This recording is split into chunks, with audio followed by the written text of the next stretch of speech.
Somewhere in a dark cave tens of thousands of years ago, an early human turned a corner and came face to face with something almost too big to comprehend. A bear nearly twice the size of anything walking the earth today. There was no running. There was no winning through strength. In that single frozen moment, survival came down to something else entirely, something that had almost nothing to do with muscle. Meet the cave bear, one of the largest land predators our ancestors ever had to face. Standing on its hind legs, a full-grown cave bear could reach well over 10 feet tall, with some estimates putting their weight at over 1,000 pounds, nearly double the size of a modern grizzly. Their skulls alone were massive, built around a jaw strong enough to crush bone, and their claws were long enough to tear through flesh and hide with almost no effort at all. These weren't rare, distant animals either. Cave bears lived across Europe for hundreds of thousands of years in huge numbers, and as their name suggests, they shared the exact same caves that early humans were trying to use for shelter. In some regions, paleontologists have recovered the remains of tens of thousands of individual cave bears from a single cave system, suggesting these animals didn't just pass through occasionally, they lived there generation after generation, treating certain caves as a permanent home. Think about what that actually meant. The safest place to sleep, escape a storm, or survive a freezing winter night, a cave was also prime real estate for one of the most dangerous predators alive. Early humans and cave bears were, quite literally, competing for the same home. Archaeologists have found direct evidence of this conflict. Caves across Europe contain massive piles of cave bear bones, alongside human tools and, in some cases, clear signs of confrontation. Scratch marks on cave walls, bones showing signs of healed, then rebroken injuries, and in rare cases human remains found alongside bear remains in ways that suggest a fight, not a coincidence.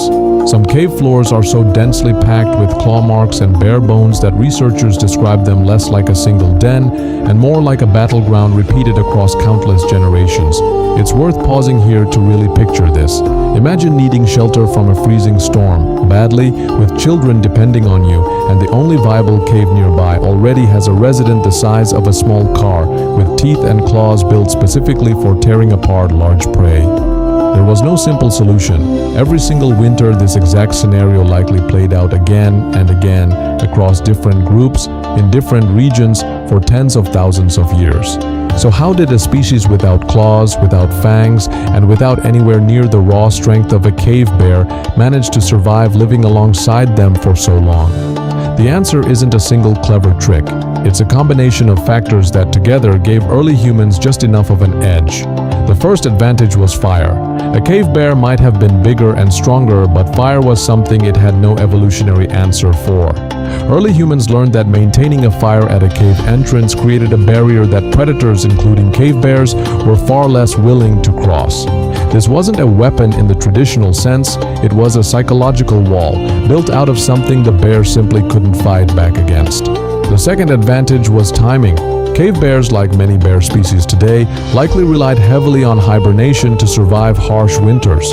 Early humans appear to have paid close attention to this, understanding that certain caves became far safer to approach during specific seasons when the bears inside were in a deep, vulnerable sleep rather than actively defending territory. The third advantage, and possibly the most important one, was cooperation. A single human standing alone against a cave bear had almost no chance, but a coordinated group using spears, noise, and fire together could create a level of threat that even an animal that size had strong evolutionary reasons to avoid. This wasn't about matching the bear's raw power. It was about making an attack costly enough and confusing enough that retreating became the safer option for the bear too. Shouting from multiple directions, throwing spears in coordinated bursts, and using fire to control which way the animal could even move, none of these tactics required superhuman strength. They required communication, timing, and trust that everyone in the group would actually hold their position instead of panicking and running. And here's something remarkable archaeologists have uncovered. In several caves across Europe, cave bear skulls have been found deliberately arranged, sometimes stacked, sometimes placed on stone ledges in ways that don't appear accidental at all. While researchers still debate the exact meaning, many believe this points to something deeply human.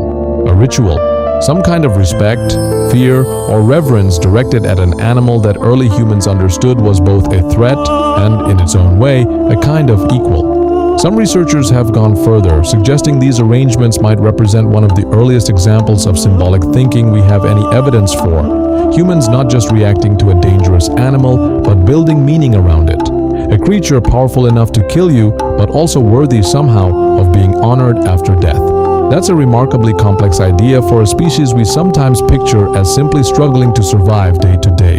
That detail changes the whole story. This wasn't simply predator versus prey, it seems to have been something closer to two powerful forces sharing the same dangerous world, each one aware of the other, each one adapting because of the other's presence. Eventually, cave bears went extinct, disappearing roughly 24,000 years ago. Scientists still debate exactly why, pointing to a mix of climate change, shrinking habitat, and quite possibly increasing pressure from the same humans who had been competing with them for shelter for millennia. In a strange twist, the species that once had to fear entering certain caves may have ultimately outlasted the very predator that made those caves so dangerous in the first place. There's something worth sitting with in this story.